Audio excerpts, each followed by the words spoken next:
Hi കൂട്ടുകാരെ, നമസ്കാരം.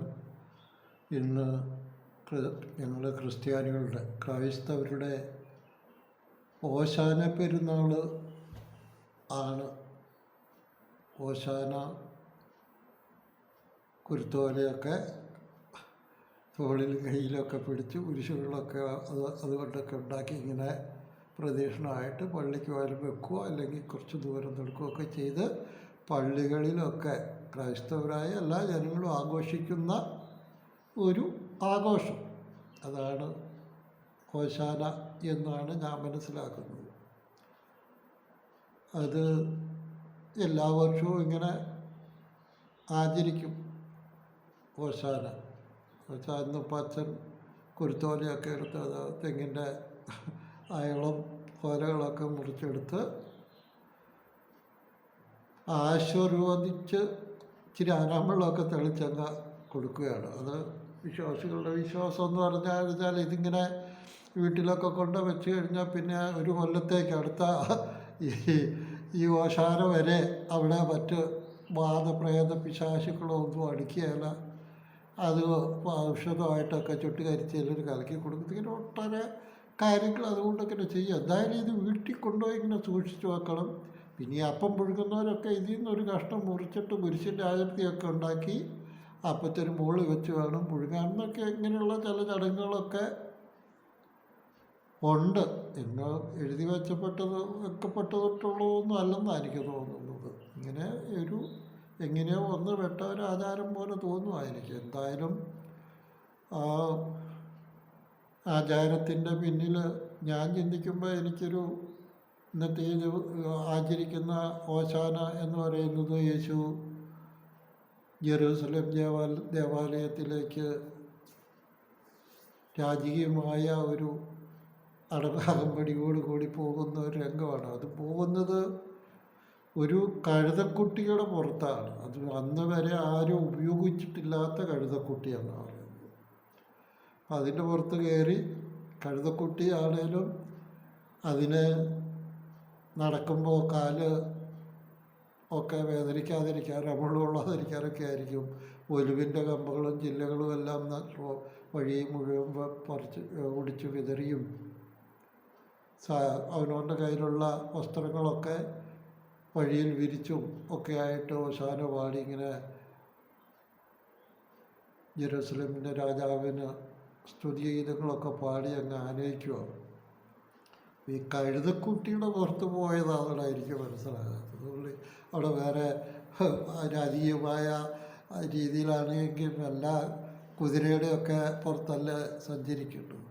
കാരണം പണ്ടത്തെ രാജാക്കന്മാർക്കും ഈ സൈനികന്മാർക്കൊക്കെ സൈന്യങ്ങൾക്കൊക്കെ കുതിരകളാണുള്ളത്, അല്ല കഴുതകളല്ലല്ലോ. കഴുത എന്ന് പറയുന്നത് ഒരു വിഷിപ്പ് മനുഷ്യൻ്റെ പാണ്ഡം അല്ലെങ്കിൽ ചുമടുകളൊക്കെ ഇങ്ങനെ ചുമന്നു പോകുക, അതിനകത്ത് എന്താണെന്ന് പോലും അറിയാതെ ഇങ്ങനെ വെറുതെ ചുമക്കുക.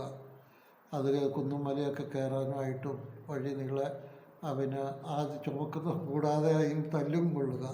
തല്ലുകൊണ്ട് അതിങ്ങനെ ഒന്നും മിണ്ടാതെ ഇങ്ങനെ ചുമന്നുകൊണ്ട് പോവുക. ഒരു പക്ഷേ അതിങ്ങനെ ആയിരിക്കുമെന്ന് ഞാൻ ചിന്തിക്കുകയാണ്. ഇത് ഈ കഴുതകളെ പോലെ കഷ്ടപ്പെടുന്ന ഒരു ജനവിഭാഗം അന്നുണ്ടായിരുന്നു.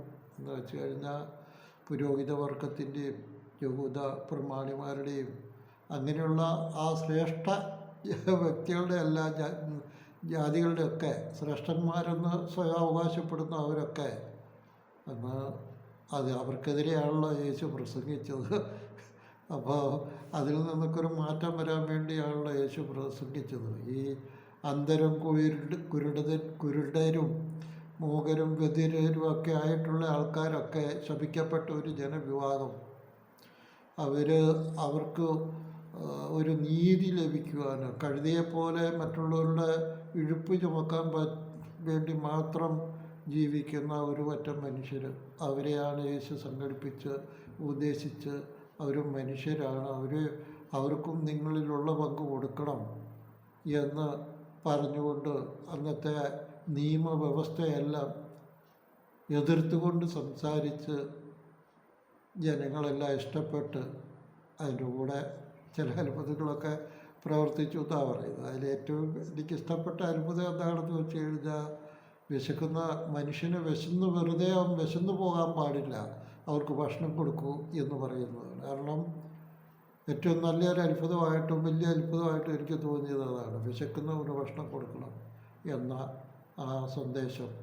കാരണം അവരെ വെറുതെ അങ്ങനെ പറഞ്ഞു വിടാൻ പാടില്ല, അവർക്ക് വഴിയെ തളർന്നു വീഴാതിരിക്കാൻ ഭക്ഷണം കൊടുക്കുന്നതാണ്. അന്നത്തെ മര്യാദ അനുസരിച്ച് ജനങ്ങളെ കഷ്ടപ്പെട്ട് പണിയെടുക്കുന്ന ജനങ്ങൾക്ക് ഒരു നേരമെങ്കിലും ഭക്ഷണം കൊടുക്കാതിരിക്കുന്ന ഒരു കാലഘട്ടത്തിലാണ് യേശു ഇത് പറയുന്നതും കൊടുക്കുന്നത്. അതായത് ഉള്ളത്, നിങ്ങളുടെ കയ്യിലുള്ളതെന്തോ അതിനെ ഒപ്പം പങ്കിട്ട് കൊടുക്കുക എന്നുള്ളതാണ്.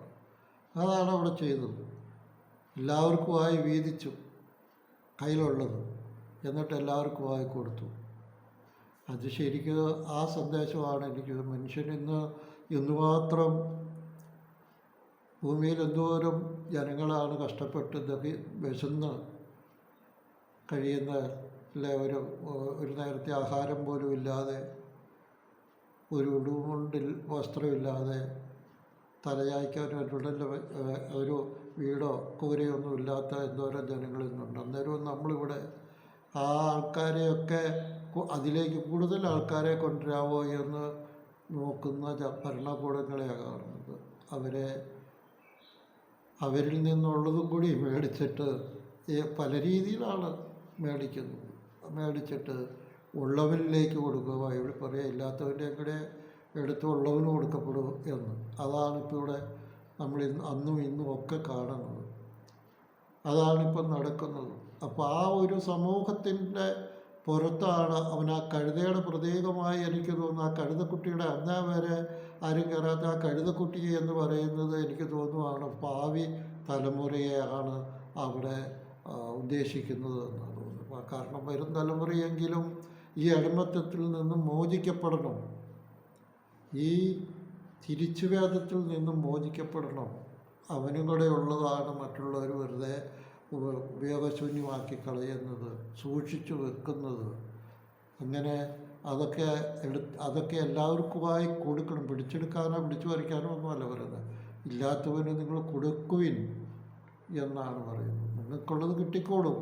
കാരണം നമ്മളിപ്പോൾ കൃഷി ചെയ്യുന്നത് നാളെയാണെങ്കിലും നോക്കിക്കാൽ വിഷുവാണ്, കൃഷിയുടെ ഉത്സവമായിട്ടായിരിക്കും തോന്നുന്നത്. അപ്പോൾ ഈ ഒരു സന്ദേശമല്ല ഇന്നത്തെ ഈ ഒരു ദിവസത്തിൻ്റെ പ്രാധാന്യമെന്ന് ഞാനിങ്ങനെ പലപ്പോഴും ആലോചിക്കാറുണ്ട്. ഈ യേശു അങ്ങനെ ആ കഴുതക്കുട്ടിയുടെ പുറത്ത് പോകാനുള്ളതിൻ്റെ ഉദ്ദേശം എന്തായിരിക്കും അവൻ എന്നുള്ളതിനെക്കുറിച്ച് എനിക്ക് ചിന്തിച്ച് ഒരുപക്ഷെ ഇത് തന്നെ ആയിരിക്കാം. അന്നത്തെ അടിച്ചമർത്തപ്പെട്ട അന്യൻ്റെ വിഴുപ്പ് ചോക്കാൻ മാത്രം വിധിക്കപ്പെട്ട ഒരു ജനസമൂഹത്തെ അകമ്പടിയോടുകൂടി അവൻ ജെറുസലേമിലേക്ക് പ്രവേശിക്കുന്ന കാഴ്ചയാണ്. ഇത് ആർത്ത് വിളിക്കുവാണ്, ഓശാന പാടുവാണ്. എന്നിട്ട് ആർക്കും നിയന്ത്രിക്കാൻ കഴിയാത്ത രീതിയിൽ. അപ്പോൾ അവിടെ പരിസരമൊക്കെ ചോദിക്കുന്ന ചോദ്യങ്ങളൊക്കെ ഉണ്ട്. അതൊന്നും ഞാനിപ്പോൾ പറയുന്നില്ല, കാരണം അത് അങ്ങനെ പറഞ്ഞു പോവല്ലേ ഉള്ളൂ. അപ്പം ഞാൻ ഇന്നത്തെ ഓശാനയെ അങ്ങനെയാണ് കാണുന്നത്. പക്ഷെ ഞാൻ ഇന്നവരെ ഒരു 10-20 കൊല്ലമായിട്ടൊരു ഓശാന പെരുന്നാളും ഞാൻ ആഘോഷിക്കുന്നില്ല കേട്ടോ. എന്നാലും കുറച്ചു കാലം മുമ്പ് എൻ്റെ പെമ്പറുന്നോത്തി പോയി ഓശാനയൊക്കെ കൂടി ഓലയൊക്കെ മേടിച്ചുകൊണ്ട് വന്ന് അപ്പൊക്കെ ചൂടി വേണ്ട, അതൊന്നും ഞാൻ പറയാറില്ല. അതവളുടെ വിശ്വാസം, അതവൾ ചെയ്യേണ്ടതെന്നൊന്നും പറയാറില്ല, അത് ചെയ്യാറുമുണ്ട്. പിള്ളേരൊക്കെ പോയ പിന്നെ ഞാനത് കുട്ടിപരിപാടികളൊന്നും മുൻകൈ എടുത്ത് ചെയ്യാറില്ല. അത് പിള്ളേർക്ക് വേണ്ടി ചെയ്തതും ശരിയായിരുന്നില്ല എന്നിപ്പോൾ എനിക്ക് തോന്നുന്നു. കാരണം ഇതൊക്കെ ഒരു ശരിക്കും പറഞ്ഞാൽ നീതിയെ, ധർമ്മത്തെ നമ്മൾ കൊല്ലുന്ന ഒരു രംഗത്തിൻ്റെ മുന്നോടിയായിട്ടാണ് എനിക്ക് കാണുന്നത്. നീതിമാനായവൻ പറയുന്നത് യേശുവിനെ. അവൻ പ്രസംഗിച്ചത് മുഴുവനും നീതിയെക്കുറിച്ചാണ്, ധർമ്മത്തെക്കുറിച്ചാണ്, അനീതി എങ്ങനെ ഇല്ലാതാക്കണം എന്നുള്ളതിനെക്കുറിച്ചാണ്. അപ്പോൾ ആ അനീതിയാണ് ഇന്നിവിടെ നമ്മുടെ സഭകളിലൂടെയെല്ലാം നമ്മൾ കാണുന്നത്. കാരണം ഇന്ന് സഭകൾക്കൊക്കെ നമ്മൾ കാണുന്നില്ല സമ്പത്ത്.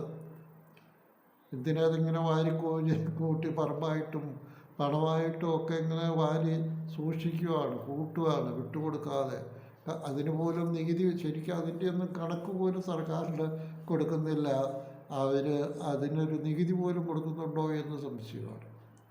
കാരണം ആ രീതിയിലേക്ക് സഭയും മാറിക്കഴിഞ്ഞു. ഇതാണോ യേശുവിൻ്റെ സന്ദേശം, ഊഴ്ത്തിവെക്കൽ എന്ന് ഞാനിങ്ങനെ ചിന്തിക്കുകയാണ്. നല്ല വൈദികരും ഉണ്ട് കേട്ടോ. കാരണം ഞാൻ പണ്ട് ഒരു പോസ്റ്റിൽ അത് എഴുതിയിരുന്നു.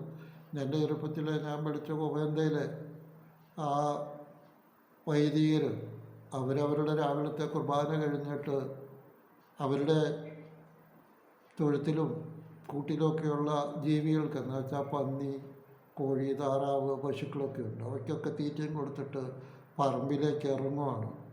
ഒരു കാവ്യമുണ്ടൊക്കെ കൊടുത്തൊരു ജുബയൊക്കെ ഇട്ടൊക്കെ സ്വന്തം അധ്വാനിക്കുകയാണ്. അവർക്ക് കൊണ്ട് പറമ്പുകൾ 5-6 ഏക്കർ പറമ്പൊക്കെ ഉള്ളവരാണ്. അവരവരുടെ പറമ്പിൽ അധ്വാനിച്ചിട്ട് ആ അധ്വാനത്തിൻ്റെ ഫലത്തിലാണ് അവർ ഭക്ഷിക്കുന്നത് ഞാൻ കണ്ടിട്ടുള്ളത്. ഞാൻ നേരിട്ട് കണ്ടിട്ടുള്ളതാണ്. കാരണം ഞങ്ങളുടെ സ്കൂള് പണിയാൻ വേണ്ടിയിട്ട് പൊട്ടിപ്പൊളിഞ്ഞു പോയിട്ടത് പണിയുന്നതിന് വേണ്ടിയിട്ട് ഞങ്ങൾ പകരം സ്കൂള് ഈ സൺഡേ സ്കൂളായിട്ടുണ്ടായിരുന്ന ആ സ്കൂളിലേക്ക് മാറ്റിയപ്പോൾ എല്ലാ ദിവസവും കണ്ടിട്ടുള്ള ഒരു കാഴ്ചയാണ്. കാരണം ആ സ്കൂള് പണിയുന്ന അത്രയും കാലം, അതാണ്ട് ഒരു കാലത്തോളം ഈ സൺഡേ സ്കൂളിൻ്റെ കെട്ടിടത്തിലാണ് ഞങ്ങൾക്ക് ക്ലാസ്സുകൾ നടത്തിക്കൊണ്ടിരുന്നത്. അപ്പോൾ അവിടെ കാണുന്ന ഒരു കാഴ്ചയാണ് ഞാൻ. രാവിലെ ഒരു 9 മണിയൊക്കെ ആകുമ്പോഴേക്കും ഒരു ഭക്ഷണം 10 മണിയൊക്കെ ആകുമ്പോഴേക്കും ഭക്ഷണമൊക്കെ കഴിച്ചിട്ട് തന്നെ ഉറങ്ങുകയാണ്. അതുവരെ അവർ വല്ലതും കഴിക്കുന്നുണ്ടോയെന്നൊന്നും എനിക്കറിയില്ല. കാരണം അവർ ചെയ്യുന്നതാണ്. രാവിലെ ഇറങ്ങി പശുക്കളെയും പന്നിക്കൂടൊക്കെ കഴുകി താറാവിനും പന്നിക്കും പശുവിനുമൊക്കെ ശരിക്കും കൂടുകളൊക്കെ വൃത്തിയാക്കി അവങ്ങളെയൊക്കെ കുളിപ്പിച്ച് വെയിലുള്ളിടത്തേക്കൊക്കെ കെട്ടി, ഇല്ല അതിനുള്ള പറമ്പും ഗ്രൗണ്ടും ഒക്കെ കൊണ്ടുപോട്ടെ അങ്ങോട്ടൊക്കെ കെട്ടി അങ്ങനെ എന്നിട്ടാണ് അവർ തൂമ്പായൊക്കെ എടുത്തുകൊണ്ട് പുറത്തേക്ക് തൂമ്പായോ വാക്കത്തിയോ ഒക്കെ ആയിട്ട് അവരുടെ പറമ്പ് തന്നെ കാണണം. അല്ല പണിയാണ്, ആരും വെറുതെ ഇരിക്കുന്നവരല്ല. അത് കുർബാന കഴിഞ്ഞാൽ അവർക്ക് പിന്നെ പണിയൊന്നുമില്ലല്ലോ. ഒരു കുർബാന കൊണ്ടല്ലല്ലോ ഒരു മനുഷ്യനെ ഒരു ദിവസം തള്ളി നീക്കേണ്ടത്. കാരണം ഒരു കുർബാന എന്ന് പറയുന്നത് 1 മണിക്കൂറോ 1.5 മണിക്കൂറൊക്കെ ഉള്ളൊന്നും ആവശ്യമില്ല. അപ്പോൾ അങ്ങനെ അവർക്ക് കുർബാന ചെല്ലിക്കെല്ലാം കിട്ടുന്ന കാശുകളും ഈ പറമ്പിൽ നിന്ന് കിട്ടുന്ന ആദായത്തിൻ്റെ ഓഹരിയൊക്കെ അവർ ചെയ്യുന്നത് പാവങ്ങൾക്ക് കൊടുക്കും. ഒന്നും സമ്പാദിച്ചു കൂട്ടുമല്ലായിരുന്നു. വീടില്ലാത്തവനും വിവാഹം കഴിച്ചു വിടാൻ മാർഗമില്ലാത്തവനും പഠിക്കാൻ നിർവാഹമില്ലാത്തവനും വസ്ത്രമില്ലാത്തവനും ഒക്കെ അവരുടെ കൈ കിട്ടുന്നത് വീതിച്ചു കൊടുക്കുക. ആ കൂട്ടത്തിൽ ഏതെങ്കിലും നല്ലവരായ ആൾക്കാർ കൊടുക്കുന്ന കാശുകൂടെ കൂട്ടി ചെയ്തു കൊടുക്കുകയാണ്. അപ്പോൾ അത്തരത്തിൽ ഒരു വൈദിക സമൂഹത്തെ ഞാൻ കണ്ടിട്ടുണ്ട് കേട്ടോ. അതിപ്പോൾ ഇന്നുണ്ടോയെന്ന് എനിക്കിന്ന് അതിന് പേരൊക്കെ മാറ്റി. ഒരു 8-10 കൊല്ലം മുമ്പ് ഞാൻ അതിലൂടെ പോകുമ്പോൾ ഞാൻ കണ്ടു. ആ നാട്ടിൽ ചെന്ന് കഴിഞ്ഞപ്പോൾ അവിടെ കോവേന്ത എന്നുള്ള പേര് മാറി ആശ്രമം എന്നായി. അപ്പോൾ ആശ്രമം എന്നൊക്കെ പറയുമ്പോൾ അവരിപ്പോൾ പണിയുന്നുണ്ടോ ഇല്ലയോ എന്നൊന്നും എനിക്കറിയത്തില്ല. എന്തായാലും ആശ്രമമാക്കി. പിന്നെ ചില മാറ്റങ്ങളൊക്കെ വന്ന കൂട്ടത്തിൽ ഇനി എന്തെങ്കിലും പ്രത്യേകിച്ച് മാറ്റം വന്നിട്ടുണ്ട്. എന്തായാലും ഇടവക ഭരണം പോലെ ഇത്രയും ദുഷിച്ചൊരു ഭരണം വേറെ സഭയ്ക്കില്ല എന്നായിരുന്നു തോന്നുന്നത്. മനുഷ്യരിൽ നിന്നുള്ളതെല്ലാം വാങ്ങി അവർ കൂട്ടുകയാണ്. എന്നിട്ടിത് മുഴുവൻ സമ്പാദിക്കുകയാണ്. ഇവിടെയാണ് ഈ നമ്മൾ പറയുന്നത് തീവ്രവാദമൊക്കെ ഉണ്ടാകുന്നത്. ഈ സമ്പത്ത് കൂടുമ്പോഴാണ് എൻ്റേത് ആരും പിടിച്ചെടുക്കരുത്, അതിനു വേണ്ടി ഒരു സംഘടന തന്നെ രൂപീകരിച്ചതൊക്കെ വരും, ആയുധ പരിശീലനങ്ങളൊക്കെ നേടിയത് വരും. അപ്പം ഒരിക്കലും ഈ മതങ്ങൾക്ക് സമ്പത്ത് പാടില്ല എന്നുള്ള ആശയമൊക്കെ അവർക്കും ജീവിക്കാനുള്ളത് തൊഴിൽ ചെയ്തുണ്ടാക്കാൻ ആരോഗ്യമുള്ളവരാണ്. ചെറുപ്പത്തിലെ 10-15 ഇപ്പോൾ 10-18 വയസ്സൊക്കെ ആയിട്ടാണ് തോന്നുന്നു പോകുന്നത്. അപ്പോൾ അത്രയും പ്രായത്തിലൊക്കെ പോയി കഴിഞ്ഞാൽ അവരുടെ പഠനമൊക്കെ കഴിഞ്ഞിട്ട് അവർക്കും ജോലി ചെയ്യാം. അത് ചെയ്തിട്ട് എങ്ങനെ ഈ സേവനമൊക്കെ എങ്ങനെ ദൈവികോ കാര്യങ്ങളൊക്കെ അവർ പറയുകയോ പ്രസംഗിക്കുകയോ ഒക്കെ ചെയ്യട്ടെ എന്നാണ് ഞാൻ ധരിക്കുന്നത്. എന്തിനൊക്കെ മറ്റൊരുത്തൻ്റെ വിയർപ്പിൻ്റെ ഫലം ഭക്ഷിക്കുന്നത് അത് ശരിയല്ല എന്ന് ഞാൻ പറയാറ് എപ്പോഴും. എൻ്റെ പലപ്പോഴും പല പോസ്റ്റുകളിലും അങ്ങനെയാണ് ഞാൻ പറയാറ്. അതൊന്നും ആദ്യമൊക്കെ എന്നെ ഒന്ന് ചീത്ത പറയുകയും തെരുവ് പറയുകയൊക്കെ ചെയ്യുന്ന ആൾക്കാരൊക്കെ ഉണ്ടായിരുന്നു കേട്ടോ. ഒരു 8-10 കൊല്ലം മുമ്പൊക്കെ അങ്ങനെ പറഞ്ഞ് ഒത്തിരി നല്ല തെരുവുകളൊക്കെ പറഞ്ഞു. ഞാനിങ്ങനെ ചിരിച്ചോണ്ട് അതിന് നല്ല മറുപടി എഴുതിച്ചിരിക്കും. പറയുകയല്ല, നല്ല മറുപടി ഞാൻ എഴുതാറുണ്ട്. എനിക്കതിന് സന്തോഷമേ ഉള്ളൂ. അവരോടൊന്നും ദേഷ്യത്തോടെ ഒന്നും ഞാൻ പറഞ്ഞിട്ടില്ല, മോശമായിട്ടൊന്നും ഞാൻ പറഞ്ഞിട്ടില്ല. ഞാൻ പറഞ്ഞതിൻ്റെ അടിസ്ഥാനം എന്താണോ അത് തന്നെ അവർക്കൊന്നുകൂടെ പറയാറുണ്ടെന്നുള്ളതല്ലാതെ സന്തോഷത്തോടെ ഞാൻ സ്വീകരിച്ചു എന്ന് പറയാറുള്ളൂ. അങ്ങനെ അപ്പം എന്നോട് ഇതൊന്നും പറഞ്ഞിട്ട് കാര്യമില്ല. പിന്നെ അവരെന്നെ ചീത്ത പറയാറ്. അങ്ങനെ ഒരിക്കൽ അങ്ങനെ വന്ന് പറഞ്ഞാൽ പിന്നെ എന്നെ ചീത്ത പറയാൻ വരാറില്ല. അങ്ങനെയാണ് ഞാൻ കണ്ടേക്കുന്നത്. അപ്പോൾ ഇന്നിപ്പോൾ ഈ ആഘോഷം ആ തരത്തിലേക്ക് മാറിക്കഴിഞ്ഞു. ഇനി ഇതൊക്കെ കഴിഞ്ഞിട്ട് നമ്മൾ ഒരു 5 ദിവസം കൂടെ കഴിഞ്ഞ് കഴിഞ്ഞാൽ ഇന്ന് ആഘോഷിച്ച് ഓശാന ആർത്തി വിളിക്കുന്ന രാജാവ്, ജെറുസലേം രാജാവെന്ന് ഉച്ചത്തിൽ വിളിച്ചു പറയുന്ന ആ സമൂഹം മുഴുവനും ഒരു 5 ദിവസം കഴിയുമ്പോൾ അവനെ ക്രൂശിക്കുക എന്ന് പറയുന്നു. നീതിയെ കൊല്ലാനാണ് പറയുന്നത്. അങ്ങനെ ആ നീതിയും സത്യത്തെയും ധർമ്മത്തെയും കൊല്ലുക എന്നുള്ളതാണ് അതിനർത്ഥം. അവനെ ക്രൂശിക്കുക എന്താണോ അവർക്കറിയില്ല. അങ്ങനെ അതിനെ കൊല്ലുന്നതാണ്.